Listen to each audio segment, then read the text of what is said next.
እቺን የመሰለች ወርቅ ልጅ ሰው ቤት ሰራተኝነት እየሰራች እድሜ ልኳን ትብከት እንዴ ብክት እኮ ነው ያለች።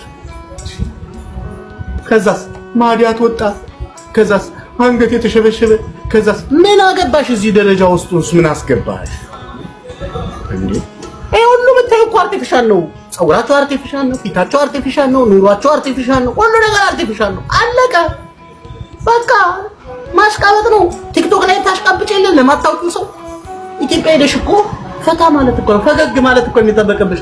እንደምንም ብለሽ መቼም አሁን ይሄን ያህል ጊዜ ሰርተሽ ዝንጥ ያለ ልብስ ለብሰሽ መውጣት እኮ ነው የሚጠበቅብሽ። ከዛ በኋላ እግዚአብሔር ያለ ያውቃል።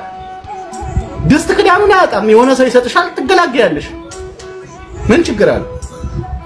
ከ30 ዓመት በኋላ ግን አንቺ ከነዚህ መሀል ውስጥ እመረጣለሁ ብለሽ አታስቢ። አይገርምሽም? ወገብሽ ተጣሟል፣ ምን ተጎርተሻል።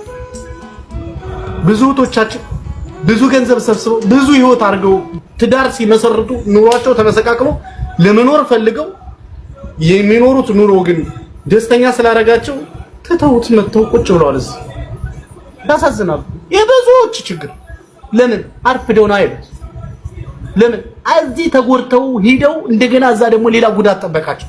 ስለዚህ ሁሉንም መሸከም ስለማይችሉ የለመድንበት ቤት ሂደን እንደበቅ ብለው መጡ።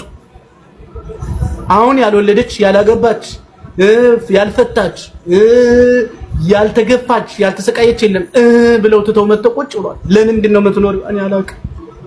እና ምን